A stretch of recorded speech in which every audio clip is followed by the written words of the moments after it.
YouTube, it's Faye, and for today's video, I'm so excited to welcome you to part 2 of Brandon's overlanding Tacoma build. Previously in this series, Brandon had figured out the layout of his truck bed, began building the rails in the kitchen system, painted the roof and hood of his truck thanks to our friend Rick, and hooked up the fridge to run on the solar panels. Okay, Brandon, so this kitchen build out is coming along amazingly, but before we can actually move beyond the mock-up phase of this build and hard install anything, we're gonna have to put some sort of protective cap or cover over everything, preferably a functional one. Yeah, I definitely want to protect the gear in the back of the truck, not only from the elements, but also from theft when we're parked. I also wanted something that could carry a lot of gear up on top, such as rooftop tent, solar panels. The canopy that I chose can hold 770 pounds while parked, and 330 pounds while moving over bumpy, uneven terrain. That's roughly double the load rating of a fiberglass canopy, and it's lighter as well. Oh my gosh, that sounds awesome. So there's many canopies on the market. How did you choose this one? Well, I chose a Smart Cat because of their precise fitment. I really like the way their canopy looked on my truck. Their attention to detail really shows. It also has a positive pressure air vent, so when we're moving down the road, it will create pressure inside the canopy, which will prevent dust from entering. And since one of our main destinations is the desert, we love to keep all that sand on the outside of the truck where it belongs. Yeah, for real. And can I also say how easy this canopy was to assemble? The most difficult part was installing it up onto the bed of the truck, but as long as you have some buddies, then you should be good to go. So now that the Smart Cap is installed, the truck bed build out continues. This coming to life. Wow! It's like a nicer stove than in our house. I have a Faucet Kit for it too. Oh. Oh, hello. What you doing? I'm trying to find a fitment for this guy. He's trying to find a fitment. It's a problem when everything's custom. Trying to fit a lot of stuff back here too. Yes. The beautiful thing about having a 20-gallon propane tank is that you can swap it out at grocery stores all over the country. So I don't have to find a place to fill it. I can just trade it out. Perfect. So if we, need too many hot showers. Yeah, too many Or- hot showers, cook too many meals. Too many fires. Yeah. Basically, if we're living the good life. If we're living the glamping good life, we might have to trade this at a grocery store. That bracket! Oh, It's yeah. a real word. Glamping's a real word. Oh, I know it's a word. Okay. I don't know if it means what you think it means. Oh, that's probably true. Glamping, I guess I'll take it. This bracket is awesome. This just came in the mail today. Yeah. That's gonna hold the propane tank in its spot. Back over here next to the water tank. We just have to figure out how we're gonna mount it exactly how. And then we're gonna do some final cut and welding. I'm gonna help. Yeah. It's miserable today. It's really hot. It's really hot. It's really hot. Are y'all also really hot?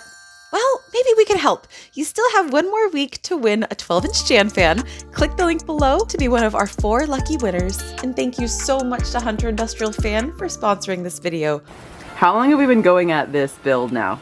Like, when did we decide that we were going to drive to Tampa with the truck and pretty much just do it all out? Like, just go all out. Feels like yesterday. I know! I think it was only a few months ago. Yeah. I mean, we've been dreaming the build for probably we've been dreaming about something like this for years, but never actually thought we'd be able to make it happen. So it's kind of cool that we can make it happen right now. It's all happening so quickly. I know, the stars kind of aligned and we're just like, yep, we're ready, but now you've got to be ready right this very second. I mean, not that we're complaining about it, because really this summer is the best time to be working on anything, because that's really the only bad weather that we have in Texas. We have 2 months of intense heat and the rest of the year is perfect for camping. And sometimes you just need a good kick in the butt in order to really get your project in gear. And this is the excuse we both needed to make this our #1 priority. And if you couldn't already tell, Brandon is a woodworker by trade. So now what he is doing is bringing his CAD design to life extremely precisely to scale out of wood. And I really love how we both have brought our individual skill sets to this project in order to build out our dream adventure vehicle that we get to enjoy together. It's kind of cool to both put in the work in order to both reap the rewards. And I say work, but it's fun work. Those 2 words can exist together and make sense, right, y'all? So while Brandon's in the back working on wood, I'm in the front working on wiring. So if the auxiliary battery is going to be back here, we're going to be running our controllers and stuff and monitors over here. So I started running my wires. Still gonna figure out exactly how many wires are gonna go like actually to the front, and from there we'll drill a hole. But so far I just have them going along the frame rail with another bundle of wires that goes to the rear, and then got them coming up through that factory plug there and running along here. Obviously we've got this piece that's gonna cover it all up, so it's gonna look really nice when I'm done. And then just finished wiring up our little battery monitor. The only thing I have left to do now is connect it to the auxiliary battery. Just gotta figure out where that's gonna be so I can run the wires really nicely, and just using a little jumper for my switched power and making a mess of Brandon's truck. But that's where we're at right now. It is raining, so perfect time to do a little wiring, little progress update. I'm currently wiring in the third brake light. Super simple. Oh my gosh, this harness makes it so easy from SmartCap. This has just been an absolute dream. And the instructions have been great. Also installing this locking tailgate latch. Unlike the RSI SmartCap, the wiring instructions on this are absolutely terrible. That's right, got this installed, got the wires ran. And then instead of like actually saying where they need to go, which thankfully I know where they need to go, it's like locate the blue wire and the blue and black wire. I'm like, find the wires, trace them back, and figure out the best place to tap into them from. I'm not sure exactly where that's gonna be just yet. Wish I could make a tutorial, but I just don't have time today, so I'm just gonna show you what I'm up to right now. So that's what I'm doing on this lovely rainy day. Whoa! I run one set of cables, and next thing I know, there's a sink. Everything and the kitchen sink. Oh my god, look at this. Whoa. There's gonna be a cabinet up here that this will slide into. So these guys will flip down. This guy will flip over, giving access to the leg, which will just pop up inside. These guys unlock with the levers, and then this just slides and then locks itself in. Oh my god, and then that whole thing slides in. Slides right into the truck. Yep. And the back of it, the tailgate shuts. Yep. And all of that is contained. And when it's fully folded out, it's all gonna be underneath. Oh, we haven't shown that yet, but Oh, it will all fit within the footprint. of the awning. Yep. So it can be Raining. sunny, raining. Yep. And I know it looks like a mess over here, but I swear I'm making progress. I just ran all the cables for the auxiliary battery, and let me show you where I drilled the hole. I ended up just widening this little drain here, and this is all going to be covered underneath the propane tank anyway. So drilled a hole, just widened that a little bit in the truck bed, stuck a little grommet there, and everybody fits perfectly. Yeah, this the thickness of this wire, a little bit overkill, but we want to do overkill rather than underkill for our DC to DC charger. Right there, we've got the solar controller, this massive fuse, and we've got the DC to DC charger there. The auxiliary battery is going to sit somewhere there. Brandon hasn't figured out exactly where yet. But I like how everything is on that side, and then we have propane and all the accessories over here. So then this is running through, where is it? Oh, work in progress. There we go. This is running through the bottom of the bed, and I've got it running along. This is for some lighting. Someone else did. This is not my work here, but we've got a wiring harness for trailer brakes and trailer harness, which isn't quite as neat, so I'm trying to do a little bit better than them. All of these wires are for the controller and are gonna be tucked up here into the loom. And then they go into the body right here through the body plug. This is something different. I'm gonna try to I think I'm gonna put that one through another body plug or something, or because it doesn't fit in there. There's too many things. Yeah, so then this is going up, and I'm trying to figure out right now, we've got a whole bunch of things running alongside the catalytic converter, and even though it's gonna fit up nicely underneath here, the heat shield, I'm just gonna see what it looks like running it on this side and up instead, just for a little bit of safety. So yeah, that's where we are at right now with all of this. Looking pretty good. Hey Brandon. What's that? How many days until we leave? Check out this faucet. What's special about that faucet? You're about to drill into that, what, $500 sink?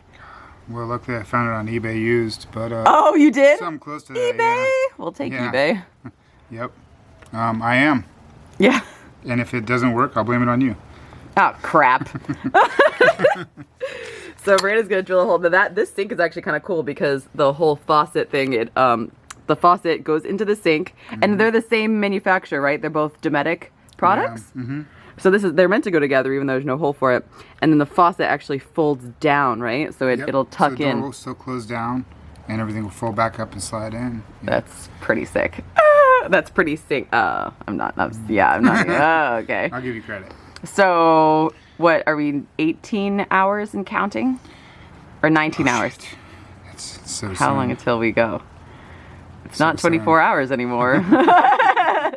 24 hours ended at 10 a.m. So Yeah. oh my God, it's even wow. Okay. Yeah, it's No almost pressure. 5 o'clock somewhere. No pressure at all. Brandon just got the propane tank filled. Yep. So in case you wanted anything, we have a propane, obviously the propane stove if we feel like cooking, but we're probably not gonna be cooking on the way out, but we do have a propane fire pit, which Yeah. maybe you'll There's see. fire bans in a lot of places around here, so I don't like to not have a fire. Yeah, So we Thank- can always have a fire no matter what. yeah, exactly. Luckily where we're going doesn't have a fire ban Right. for our first trip, but you guys are gonna have to wait to see what our first trip is until the next video. So, sorry guys, we're just doing the leading up to it. We got the smart cap on. We're doing all the stuff. I don't know. I'm really stoked on this cap. It's like everyone on the internet too. I posted a picture of it and everyone on the internet is very jealous. They all have their fiberglass canopies and we're just like, metal! Anyway. All right, I better get to work instead of making videos because we're running low on time. And you've got a faucet to install. That's right. That looks complicated. I hope not. I've had too much complicated already. Oh, you're telling me. Making my life harder at every turn. Oh, there's distractions. Yeah. Destructions? Is that what you call them? Yeah. Don't curse me. No. Oh, Don't kink it. Okay, well that's at least, it looks easy so far. Wow. If that's it, man, we're going to be leaving by 8 a.m. Uh-oh. Morning coffee, though. Well, don't let the daylight in that last clip fool you. We worked well into the night. I think I finished up wiring around 1 a.m. and Brandon finished up the kitchen as best he could around 4. And of course, we left for our road trip the next day. We are on day 1. We're about halfway through day 1 of our top secret road trip, which I suppose is not going to be top secret for much longer in this video. However, I figured like day 1 is not that exciting because no matter, like we're in the middle of Texas.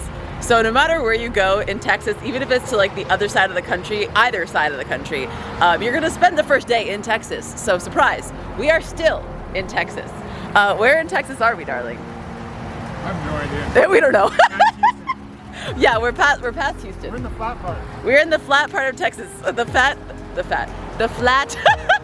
Texas is fat. There's a lot of fat people here. But yeah, everything's bigger in Texas. And I needed a cold beverage. So we just pulled over and got out the fridge and there's my Topo Chico. So we're doing great. Anyway, not much to report just yet, aside from the fact that the truck looks slammed right now. It's a factory suspension. It has never been changed. This is OE Toyota suspension. And you can tell we've got a lot of stuff in the back right now because it is sagging. Brandon has his fishing stuff. We've got a full kitchen in here. I've got a battery charger just in case my wiring was not good, but I think actually that my wiring is great. So we don't even need to bring that, but I'm just talking about all the crap we put in the back. We put a lot of crap back there. And how many miles? Okay, so we almost have 180,000 miles. Tomorrow. And yes, tomorrow we'll surpass 180,000 miles. And the suspension also has 180,000 miles on it. So this is good. This is good. How did he not realize he was parking underneath the flowers? It's so cute. Oh, this is lovely. Welcome to Louisiana. So what do you think happens? Did Brandon end up destroying that brand new $500 sink? Did the truck go up in flames due to an unexpected electrical fire? Well, I guess you're gonna have to wait till the next episode to find out. Thank you so much for watching. I hope that you enjoyed this video, and I hope that you join us next week for part 3 of the Tacoma Overland build series. This one's gonna be a little bit different though, because instead of being on my YouTube channel, it's actually gonna be on TV. So tune your channels to Motortrend on Saturday, August 27th, the morning of, and definitely wanna check this out. Also, if you are in the Pacific Northwest, specifically in the Portland area, Brandon and I are going to be at the Ironman 4x4 headquarters hosting a watch party, all for free. Free food, free beer, and we'll be giving away free posters and free stickers. Come meet us, talk to us about the build. We're so excited to share it with y'all, and we really hope to see you there. Thank you so much for watching. We'll see you in part 3. Also, this is not the end of this series. So we'll be continuing this build. There's so much more to add on. We've already actually done a lot more than you're gonna see next week in our TV premiere. So stay tuned and we'll share that all with you. So hope to meet you, hope to see you. Thanks for watching. Bye.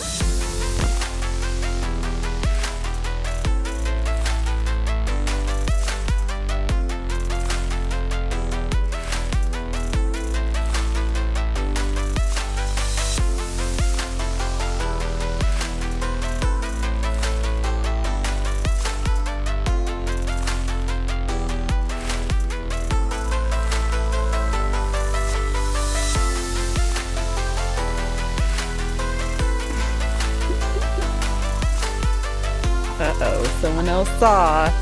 Someone else saw.